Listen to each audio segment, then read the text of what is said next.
Hello student, তোমরা কেমন আছো? আশা করি তোমরা সবাই ভালো আছো। প্রতাপ একাডেমি কোচিং পরিবারে তোমাদেরকে সকলকেই স্বাগত জানাই। তোমরা যারা 6 সেমিস্টারে বিএ, বিএসসি, বিকম, অনার্স কিংবা জেনারেল কোর্সে এক্সাম দিয়েছিলে, আশা করি তোমাদের সকলের রেজাল্ট ভালো হয়েছে। তোমরা সকলেই রেজাল্ট দেখেছো। তোমাদের রেজাল্ট কেমন হয়েছে অবশ্যই তোমরা কমেন্ট করে আমাকে জানিও। আজকের এই ভিডিওর মাধ্যমে যে বিষয়টি আমি তোমাদেরকে তুলে ধরবো সেটি হলো এক্সামিনেশান, অর্থাৎ যে রিভিউ আর এফএসআই রয়েছে তার সম্পর্কে কিছু আমি বলবো। তোমাদেরকে বলে রাখি, তোমরা যারা এখনও পর্যন্ত রিভিউ আর এফএসআই সম্পর্কে জানো না, এই ভিডিওর ডেসক্রিপশন বক্সে সেই ভিডিওর লিঙ্ক আমি দিয়ে দেবো। খুব সহজেই তোমরা সেই ভিডিওটি দেখে ডাউটগুলি ক্লিয়ার করে নিতে পারবে। রিভিউ করবে না এফএসআই করবে, রিভিউ এফএসআই একসঙ্গে কি করা যায়, কি গুরুত্বপূর্ণ আপডেট রয়েছে আজকের এই ভিডিওর মাধ্যমে তোমাদেরকে জানিয়ে দেবো। তাই তোমাদেরকে হলো চ্যানেলে নতুন হয়ে তাহলে চ্যানেলটি সাবস্ক্রাইব করে রাখো, পাশে থাকা বেল আইকনে প্রেস করে অল নোটিফিকেশন অন করে দেবে।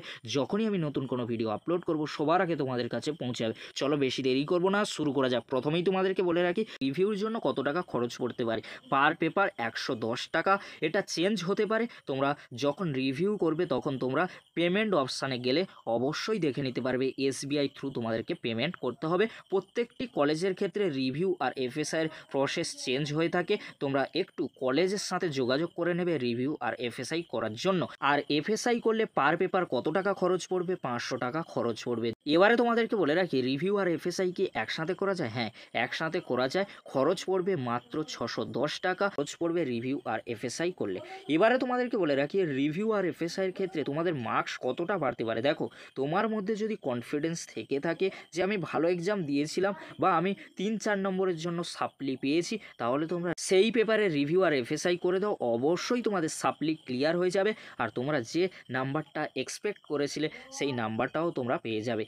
আশা করি তোমাদের ডাউটগুলি আজকের এই ভিডিওর মাধ্যমে ক্লিয়ার করে দিয়েছি। যদি ভিডিওটি হেল্পফুল হয়ে থাকে অবশ্যই ফ্রেন্ডদের কাছে বেশি বেশি করে শেয়ার করে দিও। এবারে তোমাদেরকে বলে রাখি, ভিডিওটি শেষ করবার পূর্বে তোমাদের 6 সেমিস্টারে বিএ, বিএসসি, বিকম, অনার্স কিংবা জেনারেল কোর্সে তোমরা যারা রেজাল্ট দেখেছিলে, তোমাদের রিভিউ আর এফএসআই নোটিশ কবে আসতে চলেছে? খুব শীঘ্রই ইউনিভার্সিটির তরফ থেকে রিভিউ আর এফএসআই নোটিশ আসতে চলেছে। যখনই নোটিশ দেবে তখন আমি আপডেট দিয়ে দেবো। এই উইক কিংবা পরের উইকে রিভিউ আর এফএসআই নোটিশ দিয়ে দেবে। তাই তোমাদেরকে হলো তোমরা ভালো করে এই ডাউটগুলি ক্লিয়ার করে নাও। যখনই ইউনিভার্সিটির তরফ থেকে নোটিশ দেবে তৎক্ষণাৎ তোমরা আবেদন করে দিও। তোমরা সাপ্লি এইভাবেই ক্লিয়ার করে নেবে। আর তোমাদেরকে বলে রাখি, তোমরা যারা ভালো এক্সাম দিয়েছিলে তোমাদের রেজাল্ট ভালো হয়নি, দেখো অনেক সময় কি হয়, 1 মাসের মধ্যে রেজাল্ট পাবলিশ করতে গিয়ে ইউনিভার্সিটির টিচাররা খাতা দেখার ক্ষেত্রে গাফিলতি কিন্তু দেখায়। এই জন্য তোমাদেরকে বলবো, সিওর রেজাল্টের ক্ষেত্রে স্ক্যাম হয়েই থাকে। তোমরা যারা ভালো এক্সাম দিয়েছিলে তোমরা ভালো রেজাল্টের এক্সপেক্ট করো। তোমরা যদি ভালো রেজাল্টের এক্সপেক্ট করে থাকো, তোমাদের যদি নাম্বার কম এসে থাকে, অবশ্যই তোমরা রিভিউ আর এফএসআই একসাথে করে দিও। এই ছিল গুরুত্বপূর্ণ আপডেট। ভিডিওটি দেখার জন্য অসংখ্য ধন্যবাদ।